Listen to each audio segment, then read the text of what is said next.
இந்த தேகம் மறைந்தாலும் இசையாய் மலர்வேன். இந்த தேகம் மறைந்தாலும் இசையாய் மலர்வேன். கேளாய் பூ மனமே. எஸ்பிபி சார் கேட்கவே வேண்டாம், அவர் வந்து பிடிக்காதவங்களே கிடையாது. இப்போ அனந்த் சார் அப்படின்னு எடுக்கும்பொழுது ஃபர்ஸ்ட் ஞாபகம் வர்றது விஜய் சாருக்காக பாடினது தான். புலி வரும்போதெல்லாம் கேட்கும்பொழுது எப்படி ஒரு கூஸ்பம்ப் ஆகுற மாதிரியான ஒரு பாடல்கள்.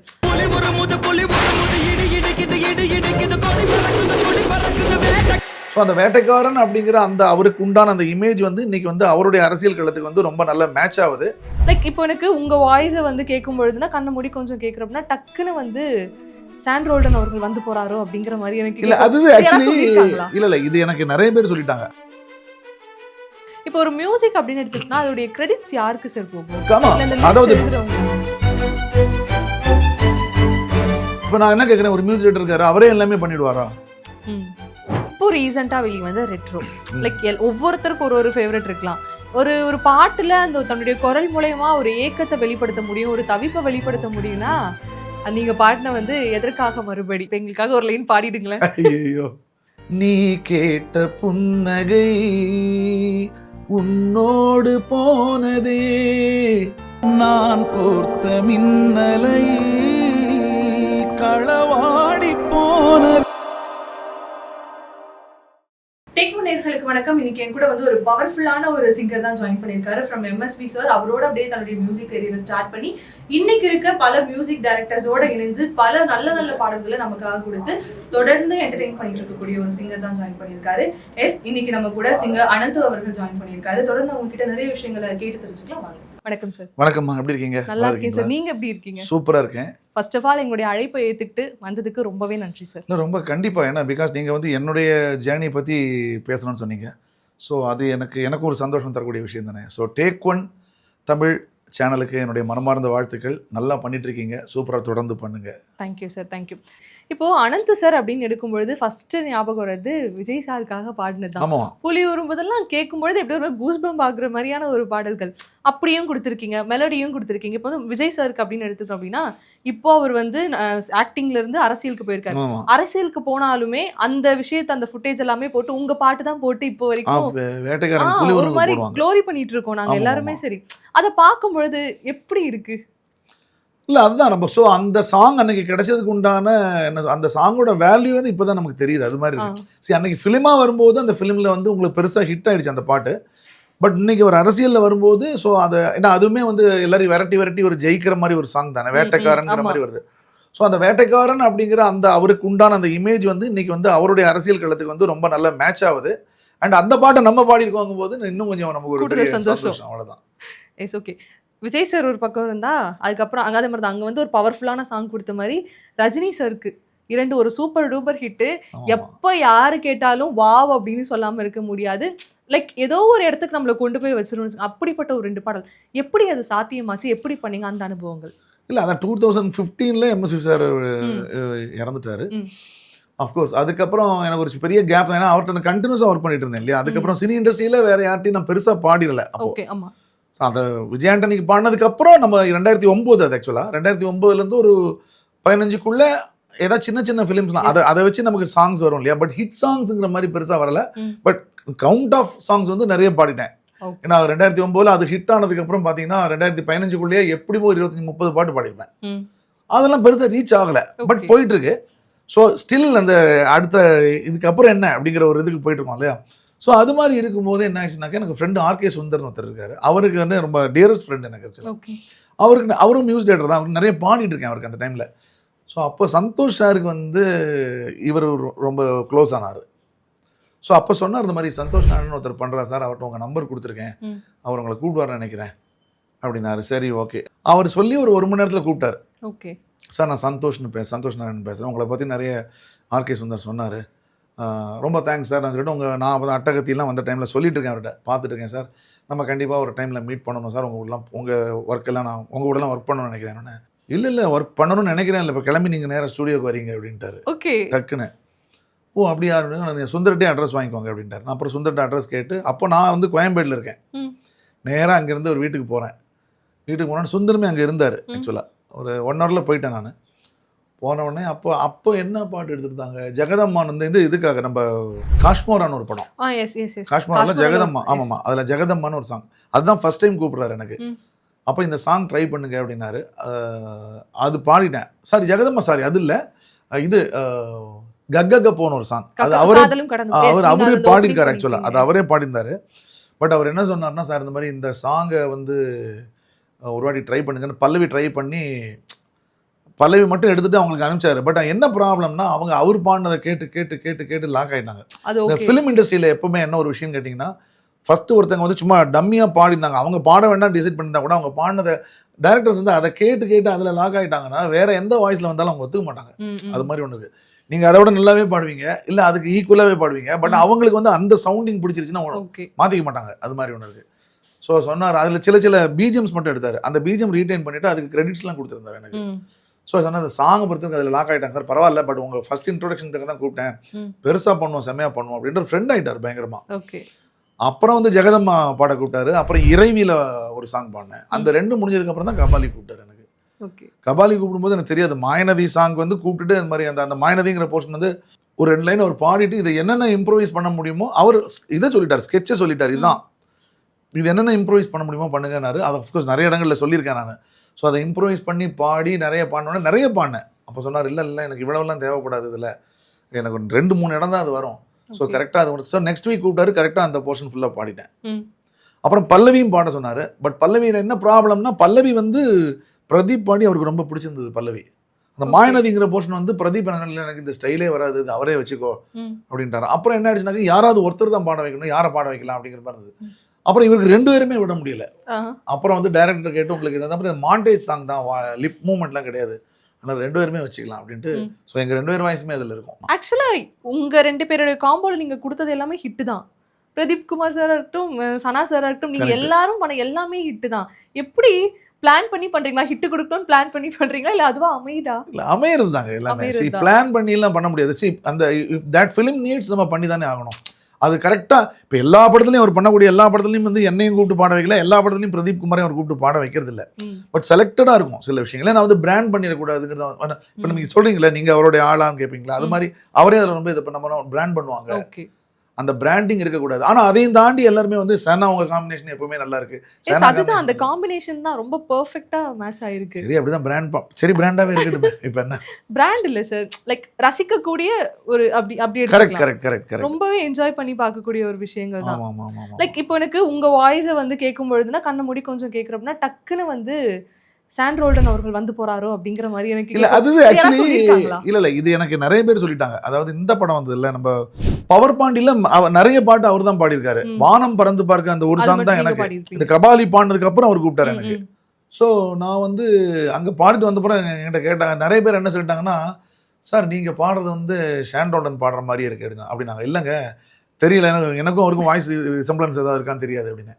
அப்புறம் சில பேர் என்ன சொன்னாங்கன்னா, அதில் வேற பாட்டு அவர் பாடலாம் கேட்டு, இந்த பாட்டு நீங்கள் பாடினீங்களா, இந்த பாட்டு நீங்கள் பாடிங்களா, எனக்கு தெரியாதுங்க. அப்புறம் அவர்கிட்டயே சொன்னேன், வேற இன்னொரு சாங் பாடும்போது, சார் என் வாய்ஸ் வந்து உங்கள் வாய்ஸ் மாதிரியே இருக்குன்னு சொன்னார். சார் எனக்கு பெரிய கிரெடிட்ன்றாரு அவரு. சார் இப்போ who is your favourite singer? மேலில் ஒருத்தவங்க, ஃபீமேல் ஒருத்தவங்க. இந்த ஜென்ரேஷன் சொன்னால் எங்களுக்கு ஈஸியாக இருக்கும். பிரதீப் சார். ஆமாம், okay. Pradeep is my favourite singer இப்போதைக்கு. இந்த ஜென்ரேஷன் அவர் இப்போ பாடிட்டு இருக்காரு. அதனால இன்னைக்கு நிறைய குட்டி பசங்க வந்துட்டாங்க, அது வேற விஷயம். பட் எனக்கு ரொம்ப பிடிச்ச சிங்கர் வந்து பிரதீப். ஃபீமேலில் ஸ்ரேயா கோஷல். ஏதாவது ஸ்பெசிஃபிக் ரீசன் இருக்கா பிரதீப்க்கு இவங்க ஸ்ரேயா கோஷலுக்கு இதனால தான்? இல்லை, பிரதீப் ஒரு யூனிக் வாய்ஸ் இருக்குங்க. ஆக்சுவலாக யூனிக்கான ஒரு வாய்ஸ் இருக்குது. ப்ளஸ் வந்து ஒரு எந்த ஜேனர் கொடுத்தாலும் பாடக்கூடிய ஒருத்தர் தான். ஆக்சுவலாக எல்லா விதமான ஜேனரும் பாடுவார். ஆக்சுவலி அஃப்கோர்ஸ் ஸ்ரீராம் எனக்கு ரொம்ப பிடிக்கும், அது வேற விஷயம். பட் அவரோட வாய்ஸ் வந்து ஒரு யூனிக்காக ஒரு ரேஞ்சாகவே தான் இருக்கும் எல்லாமே. ஒரு மிட் ரேஞ்செல்லாம் அவர் பாடுற சிங்கர் கிடையாது ஆக்சுவலாக அவர். பட் பிரதீப்போட வாய்ஸ் வந்து பார்த்தீங்கன்னா எல்லா விதமான சிச்சுவேஷன்ஸ்க்கும் சூட் ஆகும், நல்லா சூட் ஆகும். அண்ட் அஃப்கோர்ஸ் சித்ரா அம்மா ஆல் டைம் ஃபேவரட், சுசிலா அம்மா, ஜானகி அம்மா, எஸ்பிபி சார் கேட்கவே வேண்டாம். அவர் வந்து பிடிக்காதவங்களே கிடையாது அவர். ஏன்னா அவர் பாடாத ஜேனரே கிடையாது இல்லையா. ஸோ அவர் பாடின சாங் இன்னைக்கு ஒன்று கேட்டாலும் கேட்கும்போது அவர் உயிரோடு இருக்கிற மாதிரியே தான் எனக்கு தோணுது. அவர் இறந்துட்டாருங்கிற மாதிரி எனக்கு தோணவே தோணாது. அவர் இன்றைக்கும் உயிரோடு தான் இருக்கார். ஏன்னா அன்றைக்கி பார்த்தீங்கன்னா ஏன்னா எவ்வளோ ப்ரோக்ராம் நான் அவர் கூட சேர்ந்து பாடிருப்பேன், எவ்வளோ அவர் கூட ட்ராவல் பண்ணியிருப்பேன். எங்கே பார்த்தாலும் அவர் பாடுறது வந்து அப்படி இன்னைக்கு அவர் எங்கேயோ ஸ்டேஜில் நின்று பாடிட்டு இருக்காரு அப்படின்ற மாதிரி அவருடைய குரல் வந்து வாழுது. சரி, எங்களுக்காக அந்த எஸ்பிபி சாருடைய ஒரு ஸ்பெசிஃபிக் லைன் இருக்கும்ல, என் தேகம் மறைந்தாலும் இசையாலே வாழ்வேன். Yes yes yes. அந்த அந்த ஒரு லைன் தயவு செஞ்சு. இந்த தேகம் மறைந்தாலும் இசையாய் மலர்வேன், இந்த தேகம் மறைந்தாலும் இசையாய் மலர்வேன், கேளாய் பூ மனமே சங்கீத மேகம் தேன் சிந்தும் நேரம், ஆகாயம் பூக்கள் தூவும் காலம். Sir thank you so much. ஆக்சுவலா இந்த லைனா இருக்கட்டும், உங்களுடைய வாய்ஸுமே எங்களுக்கு ரொம்ப வருஷமா கேட்டுட்டு இருக்கோம் அப்படிங்கிற எந்த ஒரு ஃபீலுமே இல்லை. போர் அடிக்காம எங்களை ரசிக்க வச்சுட்டே இருக்கீங்க சார். எப்படி சார் இது? நீங்க கேக்குறீங்க, நான் பதில் சொல்றேன், அவ்வளவுதான். இப்போ ஒரு மியூசிக் அப்படின்னு எடுத்துக்கிட்டா அதோடைய கிரெடிட்ஸ் யாருக்கு சார் போகும்? லைக் மியூசிக்கை கம்போஸ் பண்றவங்களுக்கு போகுமா, இல்ல இந்த லிரிக்ஸ் எழுதுறவங்களா? இல்ல லிரிக்ஸ் எழுதுறவங்களுக்கு லிரிசிஸ்ட் தான் போகும். எல்லாருக்குமே அந்த கிரெடிட்ஸ் உண்டு ஆக்சுவலி. இப்போ மியூசிக் கம்போசர்னா இன்னைக்கு எல்லாமே ஓப்பனா இருக்குங்க. யாரு கம்போஸ் ஒரு பாட்டுக்கு எது முக்கியம்? இது இல்லாம அமையவே அமையாது. ஒரு பாட்டுனா இதுதான் ரொம்ப முக்கியம். டீம் ஒர்க் தாங்க. Team work. ஆமாமா. இப்போ நான் என்ன கேட்குறேன், ஒரு மியூசிக் டைரக்டர் இருக்காரு, அவரே எல்லாமே பண்ணிடுவாரா? எல்லா இன்ஸ்ட்ருமெண்ட்டும் அவரே வாசிப்பாரா? மாட்டார் இல்லையா? ஸோ அவருக்கு என்ன தெரியுமோ அது வரைக்கும் அவர் பண்ணுவார் ஆக்சுவலி. இப்போ சில பேருக்கு நல்லா பாட தெரிஞ்சிருக்கும், அவங்களே பாடுவாங்க. சில பேருக்கு நல்ல கீபோர்ட் சீக்வன்ஸ், இப்போ சந்தோஷ் பார்த்தீங்கன்னா கீபோர்ட் சீக்வன்சிங் அவரே பண்ணிடுவார், மிக்சிங் அவரே பண்ணுவார், ரெக்கார்டிங் அவரே பண்ணுவார். ஸோ அதுக்கப்புறம் மற்றபடி கிட்டார் டோனு இது மாதிரி விஷயம், கிட்டார் வேணும், அதில் பேஸ் கிட்டார் வேணும். பேஸ் அஃப்கோர்ஸ் பேஸ் கூட கீபோர்டில் போட்டுருவாங்க. கிட்டார்ஸ்லாம் வந்து கூப்பிட்டு வாசிக்க வைப்பாங்க, ரிதம் செக்ஷன்லாம் கூப்பிட்டு வாசிக்க வைப்பாங்க. ஸோ உங்களுக்கு கோரஸ்லாம் அதுக்கப்புறம் அவங்க இது ஹார்மோனி எதனா அவங்கள கூப்பிட்டு பாட சொல்லுவாங்க. ஸோ இது எல்லாமே சேர்ந்து வரதானே ஒரு பாட்டில் வருது. எல்லாருக்குமே கிரெடிட்ஸ் இருக்கும், யார் யார் பண்ணீங்க. இன்னைக்கு பாருங்களேன், நீங்கள் இன்ஸ்டாகிராமும் ஒரு பாட்டோட ட்ராக் லிஸ்ட் வந்தோன்னு பார்த்தீங்கன்னா வதன்னு பெரிய லிஸ்ட்டே இருக்கும். ஸோ அவங்க எல்லாருக்குமே கிரெடிட்ஸ் கொடுத்து தான் பண்ணுறாங்க. ஸோ அதை வச்சு பார்க்கும்போது அவங்க if they are giving credits mean அது என்ன அர்த்தம்னா அவங்க டீம் ஒர்க்குங்கிறது அவங்களே அக்செப்ட் பண்ணி தானே பண்ணுறாங்க. அது டீம் ஒர்க்காக இருக்கிறதுனால தான் யார் யார் அதில் ஒர்க் பண்ணியிருக்காங்கிற அந்த கிரெடிட்ஸ் கொடுக்குறாங்க இல்லையா? ஸோ ஆனால் பேசிக் அது எப்படின்னு கேட்டிங்கன்னா வந்து ஃபர்ஸ்ட் நேம்ங்கிறது எப்போவுமே வந்து அந்த கம்போசரோட நேம் தான் இருக்கும். யார் அதுக்கு மியூசிக் பண்ணியிருக்காங்க. இப்போல்லாம் வந்து மியூசிக் டைரக்டர்ங்கிற பேரே கிடையாது, மியூசிக் ப்ரொடியூசருங்கிற நேம் தான். இப்போ அப்படி தான் சொல்லிக்கிறாங்க, மியூசிக் ப்ரொடியூசர் அப்படிதான் சொல்லுவாங்க. ஸோ யார் அந்த பேசிக் டியூன் கிரியேட் பண்ணி அவங்க தான் அக்ரிமெண்ட் சைன் பண்ணுறாங்க, அவங்க தான் இவ்வளோ ஆர்டிஸ்ட்டை கூப்பிட்றாங்க போது ஆர்டிஸ்ட் எல்லாருமே ஹையர்டு தானே அவங்களுக்கு. ஸோ பேமெண்ட்ஸ் அவங்க தான் பண்ணுறாங்க அப்படிங்கும்போது அது ஒரு முதலாளி மாதிரி இன்னொரு வச்சுங்க. ஸோ அவருக்கு தான் ஃபர்ஸ்ட் கிரெடிட் இருக்கும். ஆனால் இன்னைக்கு எல்லாருக்குமே கிரெடிட்ஸ் கொடுக்குறாங்க. அது வந்து ஒரு நல்ல விஷயம் ஆக்சுவலி. இப்படி எனக்கு கொஞ்சம் ஃப்ரெண்ட்லி ஆகிட்டாங்க எல்லாருமே. ஓகே, இப்போ ரீசெண்டாக வெளியானது ரெட்ரோ. லைக் ஒவ்வொருத்தருக்கும் ஒரு ஃபேவரட் இருக்கலாம். ஒரு பாட்டில் அந்த தன்னுடைய குரல் மூலயமா ஒரு ஏக்கத்தை வெளிப்படுத்த முடியும், ஒரு தவிப்பை வெளிப்படுத்த முடியும்னா நீங்க பாடின வந்து எதற்காக மறுபடி. ஆமாமா, எப்படி இது பாசிபிள் ஆச்சு? எப்படி இந்த வாய்ப்பு? இல்லை, அது ஆக்சுவலாக ஃபிலிமில் அந்த வெர்ஷன் கிடையாது ஆக்சுவலி. ஃபிலிமில் ஏன்னா அதோட கம்போசிங்லேயே நான் கூட இருந்தேன் அவர்கிட்ட. அப்போ எனக்கு அப்புறம் முதல்ல என்ன சொன்னார்னா இது மேல் சாங் அப்படின்னாரு. அதுக்கப்புறம் அது வந்து டூயட் மாதிரி ஆகுது, அந்த சாங்கே டூயட்டாக கன்வெர்ட் பண்ணுறாங்க. ஸோ மேல் ஃபீமேல் டூயட்டாக ஒரு சரணம் நீங்கள் ஒரு சரணம் ஃபீமேலாக இருக்குனாரு. அப்புறம் ஃபார் சம் ரீசன் வந்து that has become a female song, ஃபுல்லாகவே ஃபீமேல் சாங் ஆயிடுச்சு அப்படின்ட்டாரு. சரி ஓகே அப்படின்னு இது பண்ண அப்புறம் திடீர்னு வந்து அவருடைய ஆடியோ ரிலீஸ்க்கு எனக்கு கூப்பிட்டு இருந்தாரு. எனக்கு போக முடியல அந்த ஆடியோ ரிலீஸ்க்கு, எனக்கு நான் வேற ஒரு ஒர்க்கில் இருந்தேன் அப்போ. ஸோ நான் சொன்னேன் எப்படியாவது வந்து தலையை காட்டிப்பேன்னா வேற இந்த பாட்டு இருக்குல்ல, அந்த ஸ்ரீராம் ஒரு சாங் பாடிப்பார் அதில்.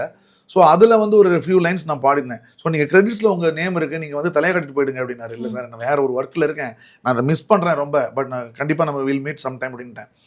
ஸோ அதுக்கப்புறம் என்ன பண்ணாங்கன்னா திடீர்னு ஒரு நாளைக்கு கூப்பிட்டாரு, இல்லை சார் இப்போ திடீர்னு வந்து ஃபீமேல் வெர்ஷன் ஒன்று அது ஆடியோலாம் ரிலீஸ் ஆகிடுச்சு. ஆடியோ ரிலீஸ் ஆகி ஆனால் அதில் என்ன அனௌன்ஸ் பண்ணுறேன்னா இந்த ரெட்ரோவில் உள்ள எல்லா சாங்ஸும் எனக்கு இந்த ஆல்பமே டோட்டலாக பிடிச்சிருக்கு. ஸோ இதோடைய பி சைடு ஒன்று நான் ஒன்று அலோவ் பண்ண போகிறேன். அது ரெட்ரோ ஏ ரெட்ரோ பின்னு ஒன்று பண்ண போகிறேன். ஸோ ரெட்ரோ ஏ வந்து நீங்கள் ஆடியோ லான்ச்லேயே கேட்டீங்க, ரெட்ரோ பி ஒன்று தனியாக பண்ண போகிறேன் அப்படின்னாரு. அந்த பியில் தான் என்ன பண்ணாங்களோ, இல்லை சார் இது வந்து இன்னொரு இது வந்து வெர்ஷன் கேட்குறாங்க, ஸோ நம்ம இந்த சாங்கே வந்து ஒரு மேல் வெர்ஷன் ஒன்று பண்ணலாம் அப்படின்னாரு. அஃப்கோர்ஸ் அதுக்குள்ளே ஃபிலிம் ரிலீஸ் ஆகிறதுக்கு முன்னாடி பண்ணிட்டோம், ரெக்கார்ட் பண்ணிட்டோம். பட் மிக்ஸ் பண்ணி கொடுக்குறது டோட்டல் மிக்ஸ் பண்ணி கொடுக்கணும் இல்லையா? மிக்ஸ் பண்ணி கொடுக்குறது அதுக்குள்ளே ஃபிலிமே ரிலீஸ் ஆயிடுச்சு. பட் ஃபிலிம் ரிலீஸ் ஆனதுக்கு அப்புறம் தான் இது ஆல்பமா வந்தது ஆக்சுவலா அந்த சாங். ஓகே, அதுக்கப்புறம் தான் அந்த ஒர்க் பண்ணீங்க. ஆமாமா, பட் அது என்ன, அதை பண்ற அன்னைக்கே ரீல்ஸ் போட்டார் அவர் ஆக்சுவலா. அதை வச்சு ரீல்ஸ் போட்டு பார்த்தீங்கன்னா ரீல்ஸே எக்கச்சக்கமாக பிச்சுட்டு போயிடுச்சா. அதுக்கப்புறம் பார்த்தீங்கன்னா இந்த மேல் வெர்ஷன் வந்தப்புறம் பார்த்தீங்கன்னா மேல் வெர்ஷனுக்கு உண்டான வியூவர்ஷிப் வந்து ஆக்சுவலாக அதுக்கு வீடியோ அப்படின்னா நாங்கள் மேக்கிங் வீடியோ எடுத்தோம். பட் ஆனால் சூர்யா சார் வந்து அதை கேட்டு இல்லை சார் இது ரொம்ப நல்லா இருக்குது, இதுக்கு பெரிய கௌரவம் பண்ணுங்க இந்த சாங்க்கு அப்படின்னாராம். ஸோ சொன்ன உடனே என்ன ஆயிடுச்சுனாக்கா அவங்க வந்து ஃபிலிமில் யூஸ் பண்ணாத சில ஷார்ட்ஸை வச்சு இதுக்கு தனியாக வீடியோ பண்ணி அப்படிதான் ஆக்சுவலாக அதில் நீங்கள் ரெட்ரோவில் வந்து மேல் வெர்ஷனில் பார்த்த அந்த சீன் எதுவுமே ஃபிலிமில் இருக்காது ஆக்சுவலாக. ஸோ ஃபிலிமில் வராத சீன் அந்த ஃபுட்டேஜ்லாம் வச்சு பண்ணாங்களாம். பண்ணி அது பார்த்தீங்கன்னா பெரிய ரீச் ஆயிடுச்சுங்க அந்த சாங். ஆக்சுவலி நானே எதிர்பார்க்கல. நிறைய பேர் சர்ச் பண்ணி பார்க்குறாங்கல்ல அந்த பாட்டோடைய மேல் வெர்ஷன் வேணும் அப்படின்னு சொல்லி பார்க்க. இல்லை மேல் வெர்ஷன் வேணும் நிறைய பேர் கேட்டு ஐயோ இந்த தயவு செஞ்சு இந்த வெர்ஷன் சீக்கிரம் ரிலீஸ் பண்ணுங்கன்னு சொல்லி ஃபிலிமில் வராமையே அது ஆல்பமாக அப்புறம் அஃப்கோர்ஸ் மியூசிக் டி சீரிஸ் வந்து அவங்களே ஆல்பமாக ரிலீஸ் பண்ணிட்டாங்களே. ஓகே. ஸோ அகைன் வந்து ஆடியோ சாங்காகவும் வந்துருச்சு, அதுக்கு ஸ்பாட்டிஃபை எல்லாத்துலேயுமே வந்துருச்சு உங்களுக்கு. ஸோ ஃபிலிமில் வரல ஆனால் ஆல்பமாக வந்தது ஆக்சுவலாக. ஃபிலிமில் வரலாலும் பரவாயில்ல, இப்போ எங்களுக்காக ஒரு லைன் பாடிடுங்களேன். ஐயோ நீ கேட்ட புன்னகை உன்னோடு போனதே, நான் கோர்த்த மின்னலை களவாடி போனதே, கண்ணாடி ஒன்றுதான் சிரிப்போடு பார்க்குதே, நகையாடி தீர்க்குதே, தேளாக நான் மாறுதே. இந்த வாய்ப்பு யாருக்கு கிடைக்கும்னு தெரியல, இப்படியே லைவ்ல உட்கார்ந்து கேட்கறதுக்கு. நிஜமாவே ஓகே, நிறைய பாட்டு கேட்டு உங்களை டார்ச்சர் பண்ணிட்டு இருந்தாலும் கடைசியா ஒரு டார்ச்சர். என்னுடைய ஃபேவரட் எனக்கு அனந்த் சாருடைய சாங் அப்படின்னாலே ஜிப்சில வரக்கூடிய காற்றிலே சிறகை நாம் விரித்தால் அந்த சாங். எனக்கு அது ரொம்ப எப்படி சொல்றது, சந்தோஷமா இருந்தாலும் சரி, அழுகையா இருந்தாலும் சரி, என்ன ஒரு புரியாத ஒரு புதிர் ஒரு குழப்பத்துல இருக்கனாலும் சரி, ஓகே இந்த பாட்டு கேட்டா ஒரு மாதிரி நார்மல் ஆயிடும் அப்படின்ற மாதிரி அது எப்ப கேட்டாலும் அதை எடுத்து கேட்கறது எனக்காக அந்த ஒரு பாட்டு. மரம் ஒரு இசை, முட்டரும்பொரு இசை, கடல் ஒரு இசை, நம் உடல் ஒரு இசை, நிலவொளி வீசும் காற்றில் பேசும் பறவையின் தாய்மை யாழிசை, வெண்சிறகை வீசும் மூச்சு காற்றிலே, பெண்ணுருக பாடும் கோடி மூங்கிலே, உன்மொழிகளோடு தேன் வழிகிறதே, தராரராரராரரார, நீ அல்லவா காற்றிலே சிறகை நாம் விரித்தால் அதற்கீடேது சாமி ஒளியலாம் வா என்னது தரிரரா தாரரா நிறைத்தால் அதற்கீடேது சாமி எங்கும் மாய ஊஞ்சல் உனதன்பில் ஆட ஆட மழை சிந்தும் தூய மேகம் உயிருள்ளே ஓட ஓட.